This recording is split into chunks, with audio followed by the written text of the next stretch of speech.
This is an audiobook reading of Supplying the Demands of Reactionaries Means Billions More for ICE. This article was first published in Sparkle number 2, which can be found at patreon.com/sparkle, along with other free original articles and audiobooks.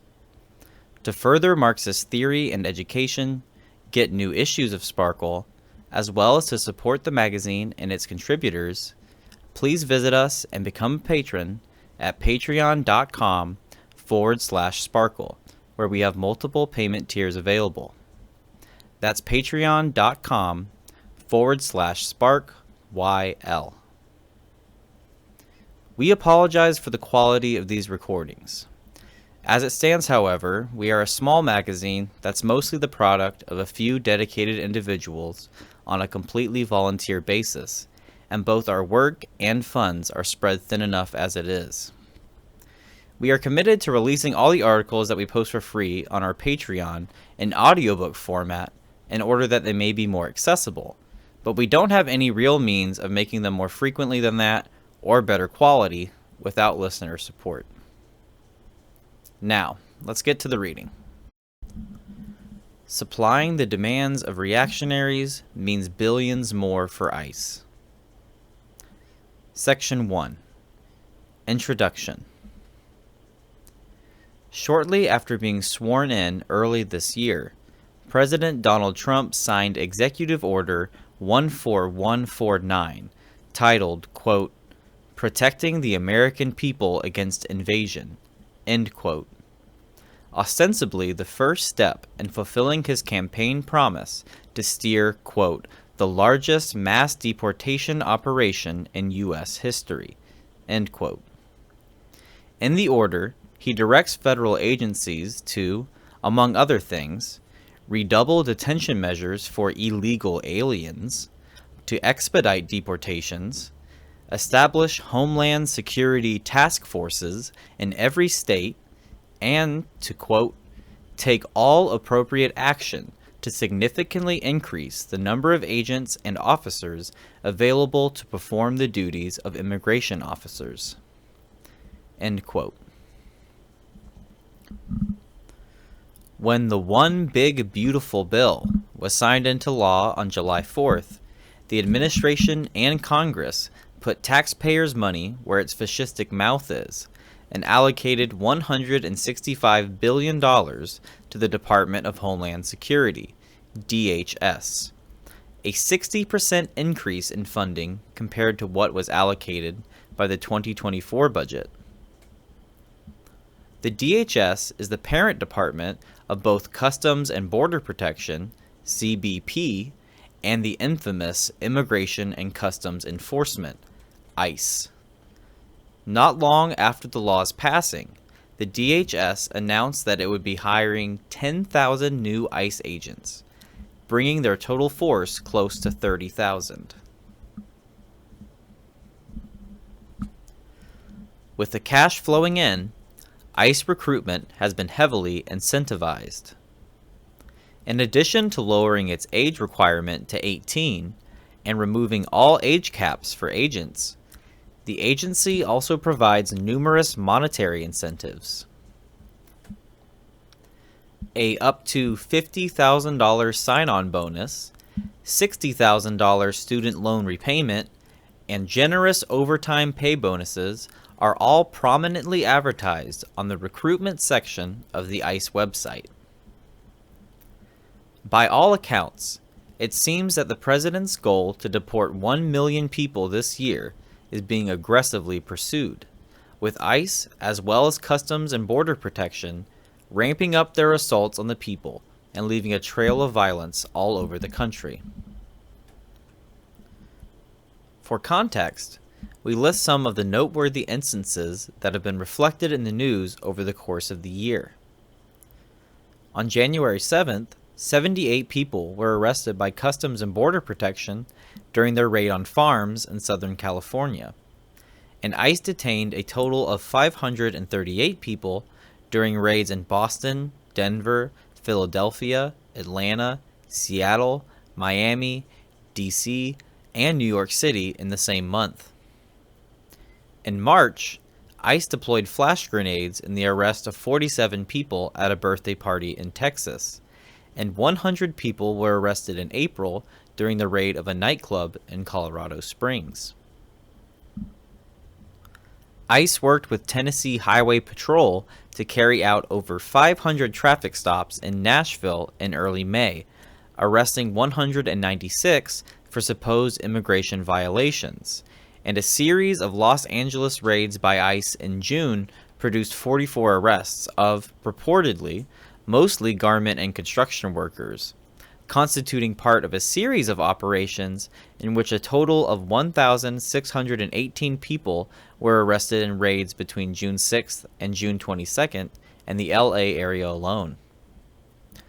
On July 8th, both ICE and Border Patrol carried out a joint operation at an Alba Wine and Spirits warehouse in Edison, New York, resulting in the arrest of 20 people, and 200 were arrested in a chaotic skirmish with protesters and workers during an immigration raid on 2 locations belonging to Glass House Farms, a legal cannabis farm in Southern California, on July 10th. More recently, 719 arrests took place in D.C. between August 11th and August 25th, when Trump sent in the National Guard, with many of them related to immigration. These are only a few of the most notable examples of the DHS's vigorous assault on the people, which has produced thousands of victims so far, with ICE alone claiming 66,463 total arrests within the first 4 months of Trump's second term. For reference, the total ICE arrests listed for the entirety of the previous fiscal year were 113,431. The vast majority of the victims come from Latin American countries, with Mexico being the primary place of origin by a wide margin.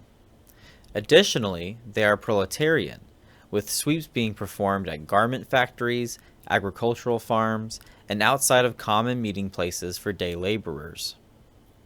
The places where the most desperate workers congregate for risky, tentative employment opportunities are being consciously targeted, with Trump's Homeland Security Advisor, Stephen Miller, directing ICE to specifically target Home Depot as well as 7-Eleven convenience stores for illegal migrants. These lowly sections of labor are aggressively victimized by the highest executive office in the country, being rounded up and tucked away, ostensibly to be deported abroad, but, before that, incarcerated and left to the mercy of work service programs within private detention centers.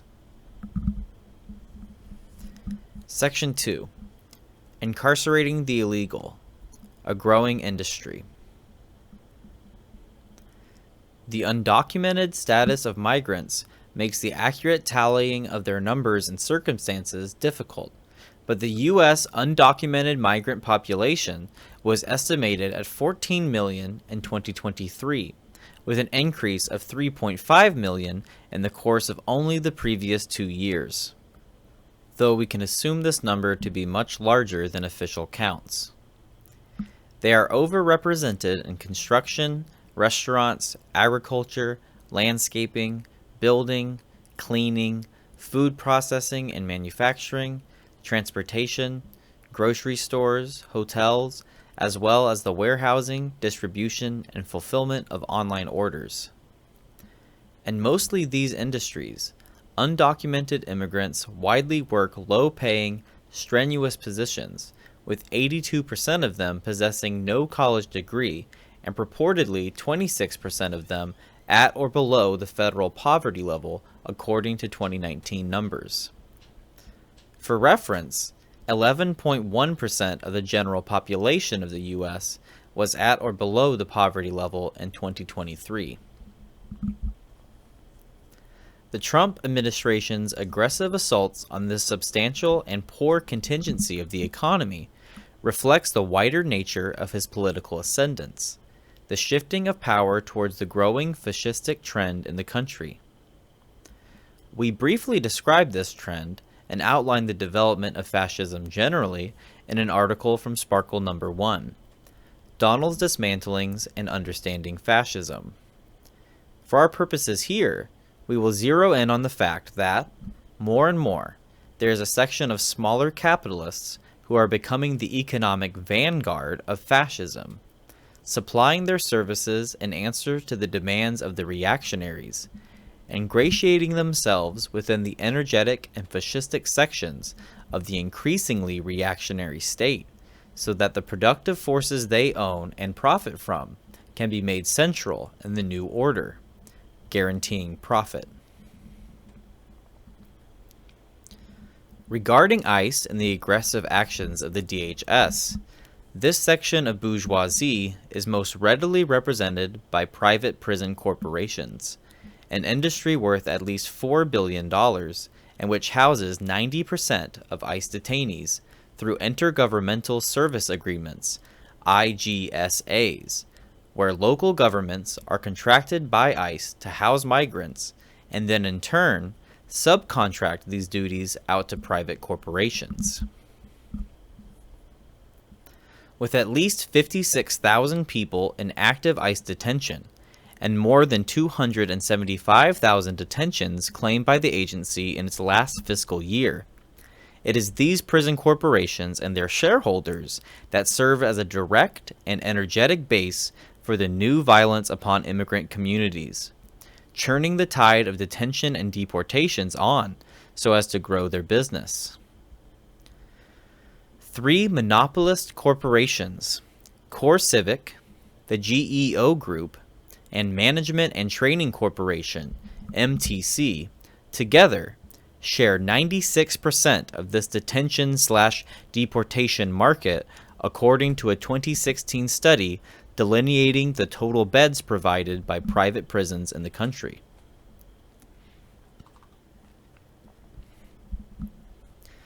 Their profit is widely gained from forcing the detainees to maintain their facilities, saving immensely on labor costs. At least 50% of detainees are coerced into the Voluntary Work Program, a program which runs through all detention centers, both private and public, and is put forward by ICE itself, making prisoners wash dishes, cut hair, perform clerical work, and otherwise maintain the operations of their own prison. They are required to be compensated, according to ICE policy, $1 per day. While this program is ostensibly voluntary, many detainees allege coercion, an assertion that holds firm since detainees often must purchase basic items like toothpaste and feminine hygiene products within the compound, with the price of using the telephone for only a few minutes often amounting to an entire day's pay. These kinds of basic provisions are not provided and are quite pricey in the private detention facilities, making the voluntary work program not so voluntary. This is in addition to the non-voluntary work of, quote, personal housekeeping, end quote.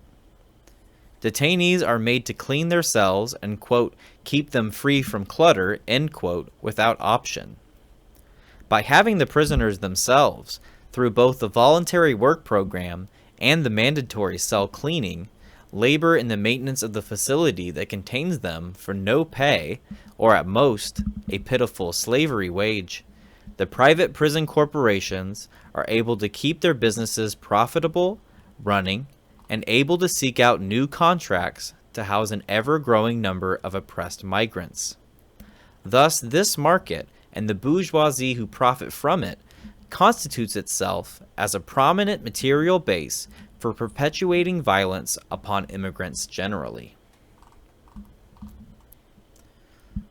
With the vast majority of ICE arrestees ending up in detention centers owned by only 3 different private corporate entities, it is safe to say that this current monopoly has ingratiated itself into the state, forming an alliance of a kind between the reactionary state apparatus and the private sector, a hallmark of any fascist system. The relatively small, for now, private detention market is probably the clearest example of this alliance between the public and private sector, but numerous large, established corporations have also stepped forward to supply ICE and its contractors with the ancillary logistics and necessary equipment needed to carry out their program. The business ties these suppliers make to the growing fascist sections of government and to ICE will help perpetuate the agency and the private prison bourgeoisie, constituting further momentum in the growth of both their power. AT&T, Dell Computers, General Dynamics, and Motorola are among some of the Fortune 500 companies that have all received millions of dollars from ICE in order to supply them with information and technology products, with both FedEx and UPS being tacked in for small-scale deliveries to the tune of tens of thousands of dollars. In addition to enriching the detention center bourgeoisie and their corporate suppliers, city and town municipalities that are partnered with ICE to imprison migrants also benefit immensely from the violence towards immigrants. The mayor of Dilley, a small town of less than 4,000 people in Texas, remarked in 2017 that the core civic detention facility in her hometown produced $7 million in insurance and benefits to Dilley residents, and brought the town $250,000 in property taxes. Similarly, the sheriffs of McHenry and Kankakee counties in Illinois both testified in court that housing ICE detainees out of county jails brought in a combined $57 million to their respective counties over the course of 2016 through 2020. With both private and public entities having lots to gain, it is no wonder that detention and deportation is growing within the country, constituting a new and energetic market while also supplying profit to currently existing ones. While the value of this market is substantial, and the final view of the country's production, the billions in housing detained immigrants, and the millions made in benefits by the hosting locales and in profit by other corporations who supply ancillary products, are relatively paltry compared to the United States' $29.18 trillion total GDP. The fact that one of the newest federal departments has become the vehicle for bourgeoisie who possess such relatively small capital is a shining symbol to any who are paying attention that fascism is, indeed, climbing the ladder of power. The sections of smaller capitalists who are beleaguered by the greater power of the bigger financiers and are the main base of the fascist movement are gaining political ground and turning the mechanisms of the state in their favor, unsurprisingly with hyper-reactionary flair. Section 3. Supply and Demand. Quote, "There can be no doubt that dire poverty alone compels people to abandon their native land, and that the capitalists exploit the immigrant workers in the most shameless manner." End quote. That's Lenin from Capitalism and Workers' Immigration, which was written in 1913.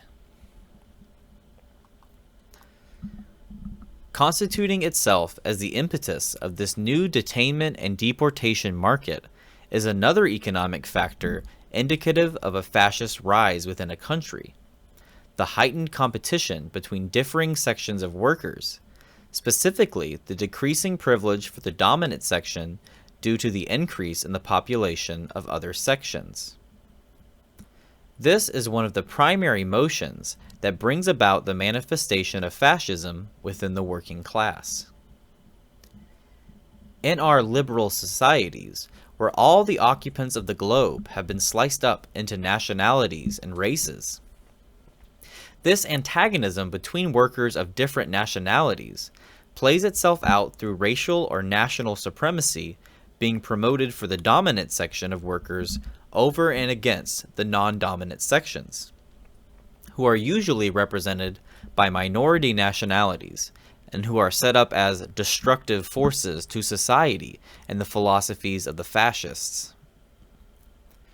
White Lives Matter, reverse racism, and even Hitler's assertions that the good Aryan Germans were being victimized by Judaic influence are all reflections of an antagonism between the workers being solved along fascistic lines, with those of the dominant nationality forming violent associations of political supremacy over those belonging outside it. The influx of immigration within the U.S. over recent years has increased this antagonism to the point of boiling over in just such a fascist fashion, with the total immigrant population reaching an all-time peak of 15.8% of the country in January of this year. The immigrants coming into the country generally constitute a vast and relatively more impoverished pool of minority labor. Because of their generally more impoverished state, the capitalists utilize their desperation to protect their bottom line, favoring immigrant labor where they can over other sections of workers because of their ability to pay them less. Illegal or undocumented immigrants, who were estimated to be 27% of all immigrants in 2023, are even more desperate. Their illegal status sets them up for even greater exploitation at the hands of the capitalists, forcing them to accept ostensibly whatever under-the-table wages their employer deigns to offer them, and making them a favorite pick in numerous industries that rely on manual labor. The existence of poor immigrant labor, whether legal or no, serves to repress the cost of labor generally for the bourgeoisie. Influxes of immigrant laborers forces many native-born workers to, in the very least, adapt to the declining value of their wages, becoming more impoverished. When immigration is more energetic, native-born workers face a greater potentiality of being laid off, forced out of the market entirely as the capitalists turn to the more desperate laborers en masse and save themselves some cash. This material antagonism between labor gets played out in bitter struggles between the nationalities, an economic foundation for racial violence. Engels showcases this antagonism using demographic shifts that took place during his lifetime in the middle of the 19th century, specifically showcasing a similar trend regarding the influx of poor Irish immigrants into English production. Quote, "With such a competitor, the English working man has to struggle, with a competitor upon the lowest plane possible in a civilized country, who for this very reason requires less wages than any other. Nothing else is therefore possible than that the wages of English working man should be forced down further and further in every branch in which the Irish compete with him, and these branches are many. All such as demand little or no skill are open to the Irish, all simple, less exact work. Wherever it is a question more of strength than skill, the Irishman is as good as the Englishman." End quote. In a letter from 1870, Marx remarks on these same shifts, saying, quote, "Owing to the constantly increasing concentration of leaseholds, Ireland constantly sends her own surplus to the English labor market, and thus forces down wages and lowers the material and moral position of the English working class." End quote. Competition between the workers is a primary tool used by the capitalist class to keep them divided and under their domination, and it is not exclusive to influxes of immigrant labor. Engels remarks that the introduction of women into the workplace played a similar role in the textile industries of 19th century England. Quote, "The manufacturers discovered that they could employ women and children, and the wages sank to the rate paid them, while hundreds of men were thrown out of employment." End quote. Its historical occurrences notwithstanding, there is evidence to suggest that the influx of immigration has already brought the competition of the workers into harsh contrast in the current economy of the United States. California, one of the most productive states, and also the one in which 28.4% of all U.S. immigrants reside, has a labor force participation rate that is higher for immigrants than non-immigrants, and the unemployment rate is only 0.2 points higher for immigrants than native-born people countrywide, according to 2024 numbers by the Bureau of Labor Statistics. In the following passage, Marx further reveals the implications of this antagonism between immigrant and native-born workers within the labor market of the capitalists, even applying the situation of the Irish and English workers to an American context that has continued on into today. Quote, "And most important of all, every industrial and commercial center in England now possesses a working class divided into two hostile camps, English proletarians and Irish proletarians. The ordinary English worker hates the Irish worker as a competitor who lowers his standard of life. In relation to the Irish worker, he regards himself as a member of the ruling nation, and consequently he becomes a tool of the English aristocrats and capitalists against Ireland, thus strengthening their domination over himself. He cherishes religious, social, and national prejudices against the Irish worker. His attitude towards him is much the same as that of the poor whites to the Negroes in the former slave states of the USA. This antagonism is artificially kept alive and intensified by the press, the pulpit, the comic papers, in short, by all the means at the disposal of the ruling classes. This antagonism is the secret of the impotence of the English working class, despite its organization. It is the secret by which the capitalist class maintains its power, and the latter is quite aware of this." End quote. As a genocidal settler colonial melting pot that has always depended on the low station of immigrant labor, the country is still fiercely steeped in the same antagonism Marx ascribes to it back in 1870. The same reactionary response to outside labor forces and worker competition is still being played out as sections of white workers and their naturalized taggers-on, being inspired by reaction and rising against their labor competition in the form of racialized violence and oppression towards minority nationalities. In a significant way today, their crusading has revolved sharply around Mexican and Hispanic working people, a direct correlation with their recent rise in the labor force. It is not just the, quote, poor whites, end quote, who are seeing a more desperate underclass of worker increasingly saturate the labor markets they compete in. With some nations supplying immigrants of a higher average education than native-born people in the U.S., domestically born workers of all strata have to hustle their labor amongst an influx of competitive newcomers. Informed as they are by, as Marx says, quote, all the means at the disposal of the ruling class, end quote, even many better-off workers will adopt the nationalism of so-called white America, whether they are of that racial caste or no, and stoop to reaction in the face of this antagonism. They will cling tightly to national and racist sentiment, and especially the growing hyper-nationalism of the fascist movement, which promises to solve this antagonism, as well as remove all other elements of society that offend the reactionaries' sensibilities. It is the demands of the reactionary workers caught up within this antagonism that the capitalists and the deportation businesses, as well as the populist politicians and bureaucrats involved in ICE and the DHS, are supplying.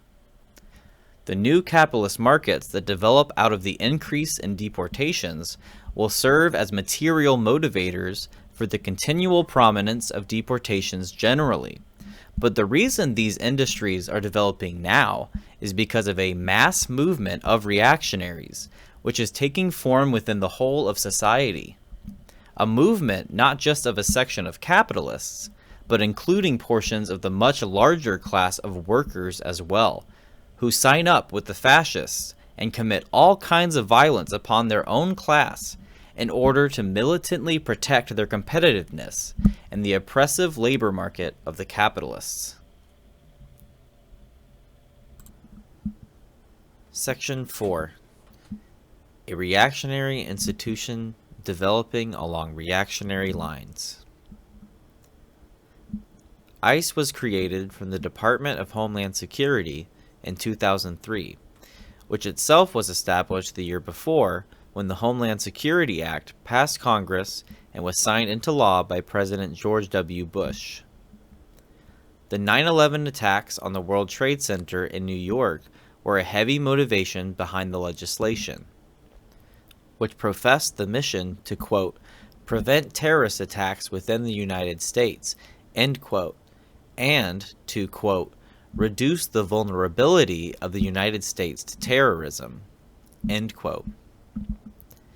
As is typical of bourgeois law, it is no surprise that the substantial increase to the security and law enforcement apparatus of the capitalist state under the blanket term of anti-terrorism has fallen sharply against the most vulnerable workers and the poor, shown most sharply in the department's recent use of ICE against immigrants. More worryingly, there is the probability that the relatively young ICE agency is becoming a broader tool for the reactionaries, a standing army for fascism broadly, or, in the least offensive case, serving as an organizational tool for forming such an institution in the very near future. This is supported by how ICE recruits, with recruitment propaganda aimed specifically at the far right and fascist contingency of the country. On August 11th, the DHS posted a picture of an Uncle Sam figure at a crossroads with a line from the avowed white supremacist William Gailey Simpson, quote, which way American man, end quote, included in the caption above a link which leads to the ICE recruitment page. Unsurprisingly, the Trump clique, through the vehicle of the White House's X account, has repeatedly tied their own political power to the agency, pushing ICE recruitment often in a disgusting and chauvinistic way meant to be sardonically humorous, like when using AI to recreate a real picture of a Dominican woman crying while being arrested by ICE agents in the style of the popular Japanese animation studio, Studio Ghibli, or showing ICE agents as alligators in support of the Alligator Alcatraz Immigrant Detention Center in Florida, which has become a recent battleground for both reaction and liberal resistance. Due to the political unity between the government and the conscious fascists, fascist political actors are more and more becoming part and parcel with the ICE agency. Some high positions in the agency are being held even now by self-identifying fascists, as the Texas Observer found in an expose of the 17,000 follower strong fascist X account, quote, Glomar Responder, end quote. The expose showed that the account is run by an ICE assistant chief counselor.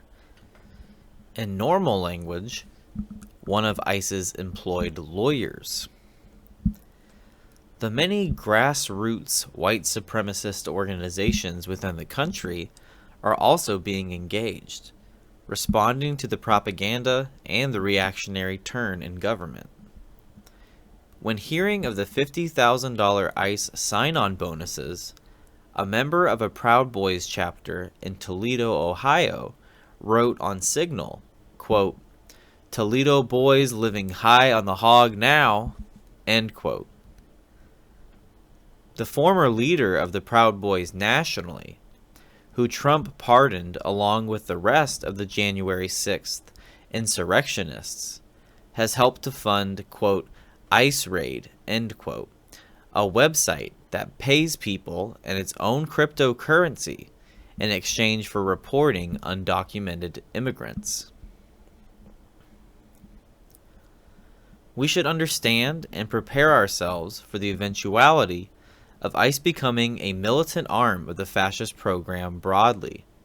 For if it is not capable of carrying through with this task now, even while it is increasingly made up of persons who wish for this very outcome, ICE is serving to unify the fascists under a single organizational umbrella, allowing for subsequent organizational successes in new formations. As it stands now, it looks as though the current ICE agency is well on its way to fulfilling this purpose, expanding its jurisdiction and fascist ideology into more and more sections of the people. Per an August 1st, quote, policy alert, end quote, put out by the DHS, families applying for green cards can now officially be targeted for removal from their application alone, since, according to the alert, quote, a family-based immigrant visa petition accords no immigration status or relief from removal, end quote. Penalizing immigrants who are objectively following the legal procedures their position calls for reveals the broader fascistic motivations behind the department as a whole. It has even practically expanded its purview beyond illegal immigrants entirely, with many reports of agents targeting a, for now, relatively small number of U.S. citizens for detention and deportation, despite the illegality of these actions. Among those victimized that the news media has reported on are a 10-year-old cancer patient who was deported to Mexico along with her undocumented parents, a 19-year-old who was held for 10 days in Tucson, a man who was simply filming an ongoing ICE raid who was held for 24 hours, and a prominent student protester for Palestine who was held in ICE detention for 3 months.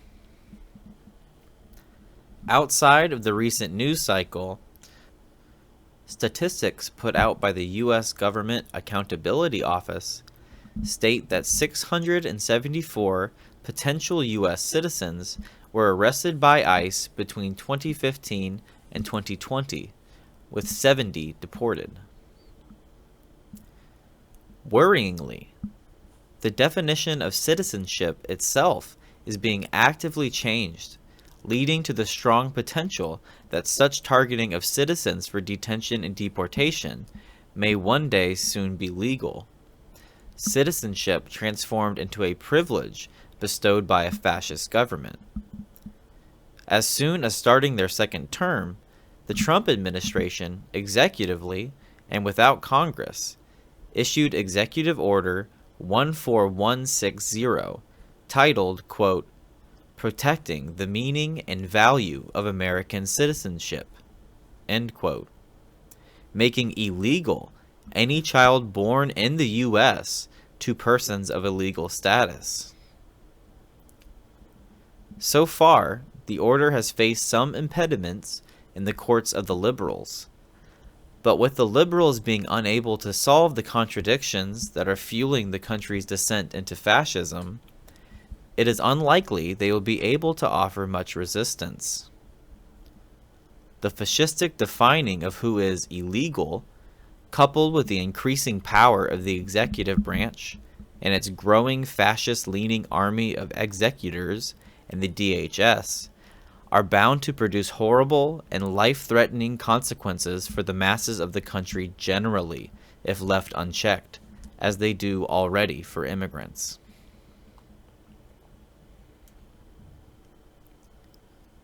Section 5. Conclusion. Without a radical orientation away from capitalism, which is necessarily a step toward socialism in the communist society, there can be no real opposition against the growing power of a state agency that is rapidly becoming the strong arm of the country's fascist movement. The liberals are trained in the chauvinism of the, quote, American, unquote, nationality, and though they are crying out now for immigration reform, they uphold immigration enforcement generally, not to mention the economic forces that have allowed Trump and the country's far-right turn to see the light of day. They can offer very little in terms of resistance. We must rely on the masses, and especially the international working class, who will grow in consciousness and capability until they are mature enough to end the rule of capital that divides and oppresses the people, turning them against each other. The fact is that the people, as they are now, are woefully unprepared for the circumstances they currently face. We communists must get serious.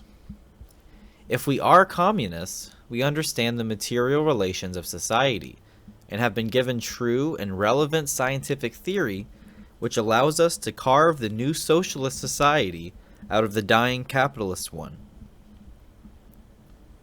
The stakes are too high for us to ignore, and rapid work must be performed towards attaining the masses' maturity, work that is best performed by Marxists in the here and now, who commit themselves to ideological struggle and the delineation of all revisionism and opportunism so as to clear the ideological ground for the proletariat's rapid gains to come.